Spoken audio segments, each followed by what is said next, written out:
அனர்த்தங்களினால் பாதிக்கப்பட்ட மக்களுக்காக MTV MBC ஊடக வலையமைப்பு மற்றும் அதனை நிர்வகிக்கின்ற கேபிட்டல் மகாராஜா நிறுவனத்தினால் ஆரம்பிக்கப்பட்ட சக்தி சிரச நிவாரண யாத்திரை இன்று 3 மாவட்டங்களில் முன்னெடுக்கப்பட்டது. இம்முறை நிவாரண யாத்திரை சிலாபம், மட்டக்களப்பு, மாத்தளை ஆகிய 3 மாவட்டங்களை உள்ளடக்கும் வகையில் முன்னெடுக்கப்படுகின்றது. சக்தி சிரச நிவாரண யாத்திரையில் மாத்தளை பகுதிக்கு சென்ற எமது குழுவினரின் பயணம் சீரற்ற காலநிலையால் பாதிக்கப்பட்டது. மண்சரிவு காரணமாக சேதமடைந்த வீதியூடாக மிகவும் அசௌகரியமான பயணத்தை தொடர்ந்த நியூஸ் பிளஸ் குழுவினர் முதலில் ரத்தோட்டி பிரதேச சபை கட்டடத்தில் தங்கியுள்ள மக்களுக்கு நிவாரணங்களை வழங்கினர்.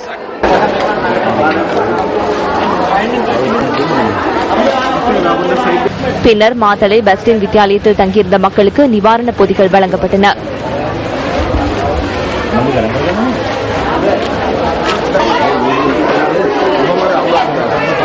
அதனைத் தொடர்ந்து சக்தி சிரச நிவாரண யாத்திரை கடாத்தன தமிழ் வித்தியாலயத்தை நோக்கி அசௌகரியத்துக்கு மத்தியில் பயணத்தை தொடர்ந்தது. நிவாரண யாத்திரை அந்த பகுதியை அண்மித்த சந்தர்ப்பத்தில் அங்கு சில பகுதிகளில் மண் சரிவு ஏற்பட்டது. பம்பரகல தமிழ் வித்தியாலயத்தில் தங்கியிருந்த மக்களுக்கும் நிவாரணங்கள் வழங்கப்பட்டன.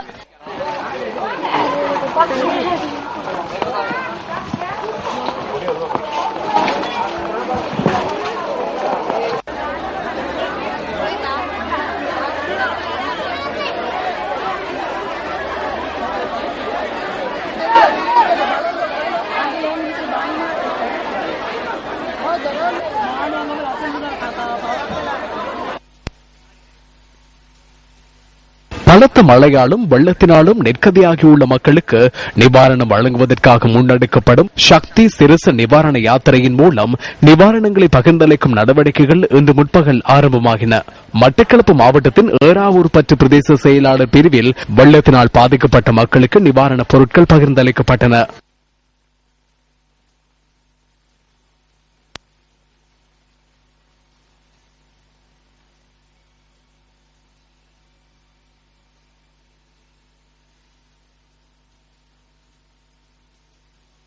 சித்தாண்டி 2ஆம், 3ஆம், 4ஆம் கிராம உத்தியோகத்தர் பிரிவுகளில் வெள்ளத்தினால் பாதிக்கப்பட்ட மக்களுக்கு நிவாரணங்களை பகிர்ந்தளிக்கும் நடவடிக்கை சித்தாண்டி முருகன் கோவில் முன்றலில் நடைபெற்றது.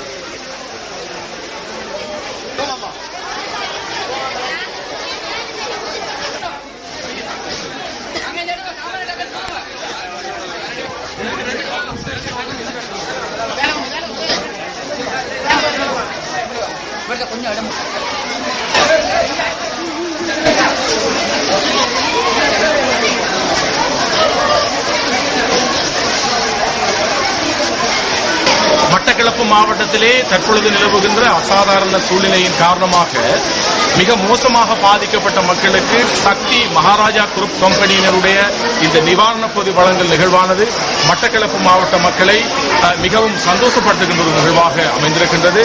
இறுதியாக ஏறாவூர் பிரதேசத்தை சக்தி சிரச நிவாரண யாத்திரை சென்றடைந்தது. மெச் நகர், ஐயங்கேணி பகுதிகளில் நிவாரணங்களை பகிர்ந்தளிக்கும் நடவடிக்கைகள் மேற்கொள்ளப்பட்டன.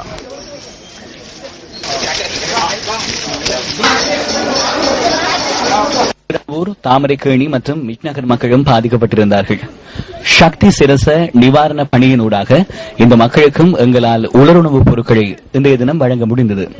நியூஸ் செய்திகளுக்காக தாமரைக்கேணியிலிருந்து ராஜேந்திரன் கோகுல்நாத்.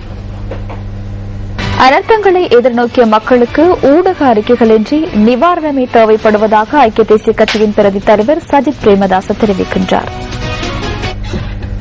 ලක්ෂ 3කට වැඩි ප්‍රමාණයකට අනිවිත පමණක් ඉතුරු වී තිබෙන මොහොතක 3 லட்சத்திற்கும் அதிகமானவர்கள் அணிந்திருந்த ஆடையை தவிர வேறு எதுவும் இல்லாத நிலையில் துன்புற்று வருகின்றனர்.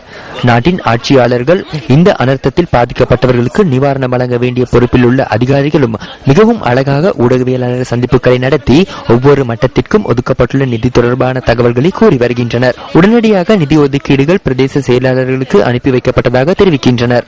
ஆனால் கிராமங்களுக்கு சென்றால், இடம்பெயர்ந்தவர்களின் முகாம்களுக்கு சென்றால் வழங்கப்பட்டதாக கூறப்படுகின்ற எந்த ஒரு நிவாரணமும் மக்களை சென்றடையவில்லை.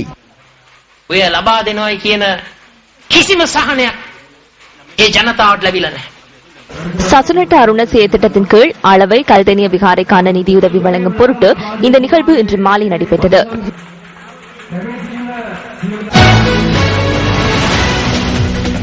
சூரிய குடும்பத்தில் கோள்கள் ஒரே நேர்கோட்டில் வருவதன் காரணமாகவே 2012ஆம் ஆண்டு டிசம்பர் மாதம் 21ஆம் தேதி மற்றும் உலக அழிவு தொடர்பில் அதிகம் பேசப்பட்டது.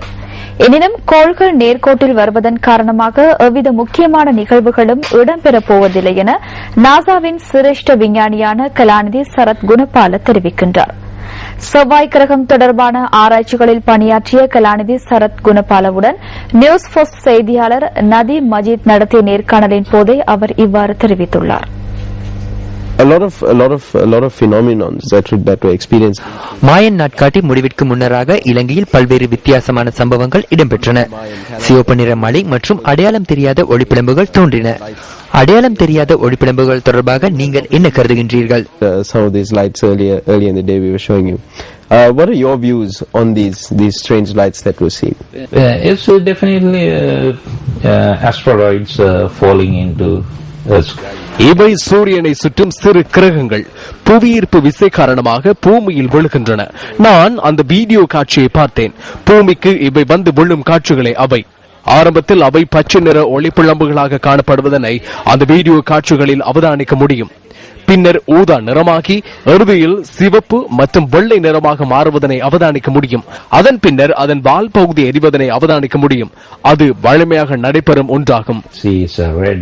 And then it white and burning off with the tail, so that's a normal process.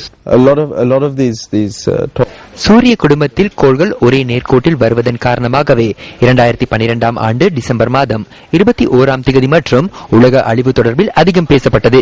உண்மையில் கிரகங்கள் அவ்வாறு நேர்கோட்டில் வருகின்றனவா? actually happening is the planetary alignment happen into certain degree all the time. ஆம், கிரகங்கள் ஒரு சில பாகையினால் மாறுவது அடிக்கடி நடைபெறும் ஒன்றாகும். அடிக்கடி என்பது ஒவ்வொரு மாதம் என்பது கிடையாது. அது எத்தனை கிரகங்கள் நேர்கோட்டில் வரப்போகின்றன என்பதனை பொறுத்தது. அத்துடன் அதற்கு சில சமயங்களில் 20-30 வருடங்களும் எடுக்கலாம். இது தொடர்பாக நாசா ஆராய்ச்சியை மேற்கொண்டது. இதன்போது வியாழன், சனி, யுரேனஸ், நெப்டியூன் ஆகிய 4 கிரகங்களும் ஒரே நேர்கோட்டில் வரும் என 1970களின் இறுதியில் கண்டறியப்பட்டது. எனவே நாங்கள் ஒரு செய்மதியை அனுப்பினால் அது 4 கிரகங்கள் தொடர்பாகவும் ஆராயும் வாய்ப்பு உள்ளது. அதனை நாங்கள் எங்களுடைய நன்மைக்காக பயன்படுத்துகின்றோம். So if we send a one flyby satellite, it can investigate all 4 satellites, all 4 planets in one shot. So நாட்டின் சில பகுதிகளில் அடையாளம் காணப்படாத ஒளி பிளம்புகள் தோன்றிய சம்பவங்கள் பதிவாகின.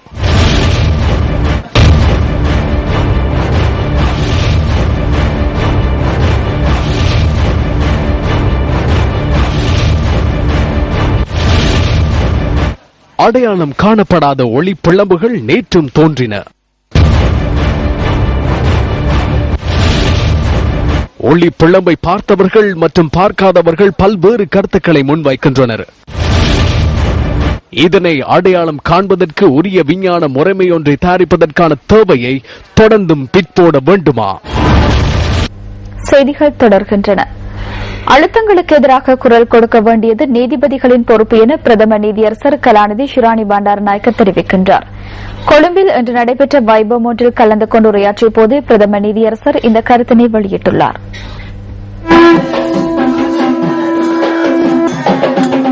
நீதிபதிகள் சங்கத்தின் வருடாந்த மாநாடு இன்று முற்பகல் கொழும்பில் நடைபெற்றது. நீதவான்கள் மற்றும் மாவட்ட நீதிபதிகளின் அமைப்பான இந்த சங்கத்தின் வருடாந்த மாநாடு இம்முறை பிரதம நீதியரசர் கலாநிதி ஷிராணி பண்டாரநாயக்கவின் தலைமையில் நடைபெற்றது. நீதிமன்ற சுயாதீனம் என்பதே இம்முறை மாநாட்டின் துணிப்பொருளாகும்.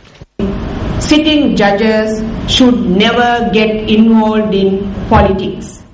வழக்குகளை விசாரிக்கும் நீதிபதிகள் எந்த வகையிலும் அரசியலுடன் தொடர்புபடக்கூடாது. குற்றம் சுமத்தப்பட்ட ஒருவர் தொடர்பில் நியாயமான வழக்கு விசாரணை நடத்தப்பட வேண்டும் என்ற கோட்பாடு மற்றும் அதன் முக்கியத்துவம் அரசியல் அமைப்பில் உறுதி செய்யப்பட்டுள்ளது. நியாயமான நடைமுறைக்கு அமைய பக்கச்சார்பின்றி சுயாதீன நீதிபதிகள் குழு முன்னிலையில் நியாயமான வழக்கு விசாரணை நடத்தாது ஒருவருடைய உரிமையை மீற முடியாது.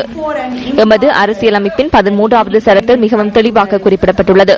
ஒருவர் மீது குற்றச்சாட்டு சுமத்தப்பட்டால் அந்த குற்றச்சாட்டு உரிய அதிகாரமுள்ள நீதிமன்றம் ஒன்றினால் நியாயமான விசாரணைக்கு உட்படுத்தப்பட வேண்டும். சுயாதீன தன்மையை உறுதிப்படுத்துவதற்காக பெரும்பாலான அர்ப்பணிப்புகளை செய்வதற்கான இயலுமை நீதிபதிகளுக்கு இருக்க வேண்டும். ஒன்றிணைந்த நீதிபதிகள் செயற்பட்டால் மாத்திரமே நீதிமன்றத்தின் சுயாதீனத்தை உறுதிப்படுத்த முடியும். நீதிபதிகள் அனைத்து விதமான பிணைப்புகள் தனிப்பட்ட நோக்கங்களுக்கு எதிராக நீதியின் பெயரால் குரல் கொடுக்க வேண்டும். and want of personal benefits in the name of justice.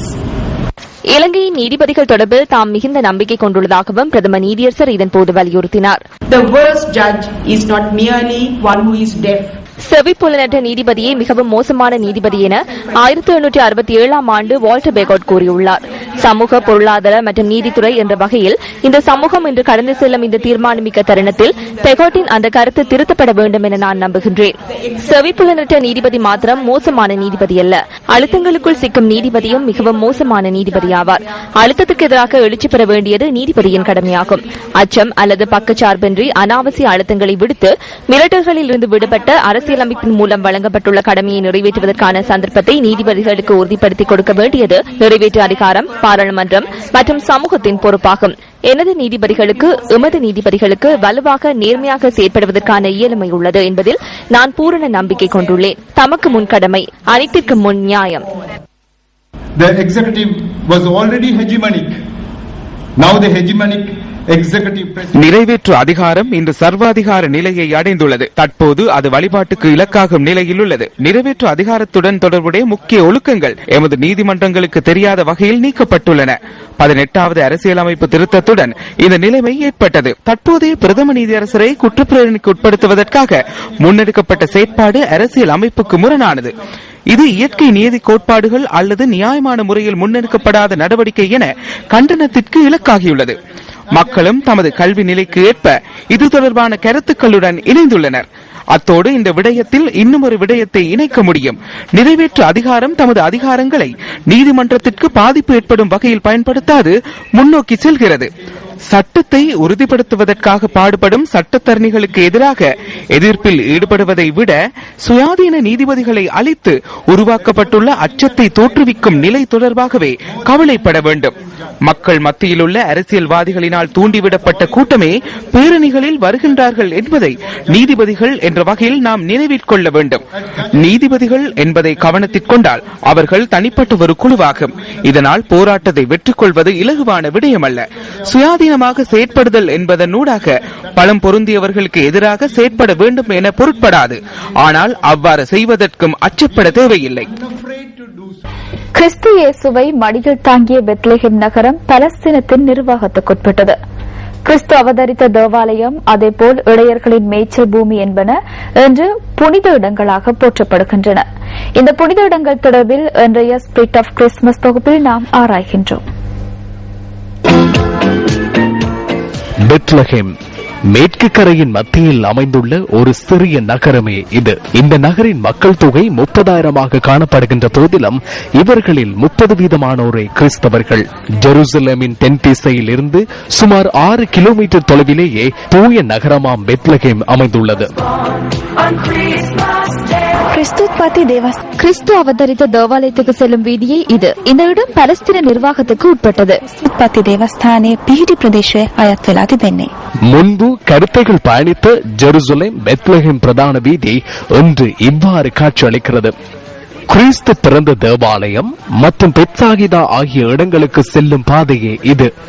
Balan இயேசு பிறந்த அந்த இரவில் வானில் தோன்றிய மிக பிரகாசமான நட்சத்திரம், அதேபோல் இடையர்களின் மேய்ச்சல் நிலமாக கருதப்பட்ட புத்தரை ஆகியவற்றின் தற்போதைய நிலைமையுடன் நாளையும் இந்த தொகுப்பு தொடரும். இனி விளையாட்டுச் செய்தி. பேட்மிண்டன் தேசிய பயிற்றுநர் மலேசியாவின் ஷங்கர் அண்ணாமலையின் சேவையை தொடர்ந்தும் பெற்றுக் கொள்ள வேண்டாம் என விளையாட்டுத்துறை பணிப்பாளர் ரஞ்சனி ஜாயக்கொடி பேட்மிண்டன் சங்கத்துக்கு கடிதம் மூலம் அறிவித்துள்ளார். இலங்கை பேட்மிண்டன் சங்கத்தின் பிரதம நிறைவேற்று அதிகாரி பாலித்த ஹெட்டியாராட்சி அதனை உறுதிப்படுத்தினார். தேசிய பயிற்றுனரின் சேவையில் பலன் இல்லாததால் அவருக்கான கொடுப்பனவுகளை நிறுத்த வேண்டி ஏற்பட்டுள்ளதாக அந்த கடிதத்தில் குறிப்பிடப்பட்டுள்ளது என அவர் கூறினார்.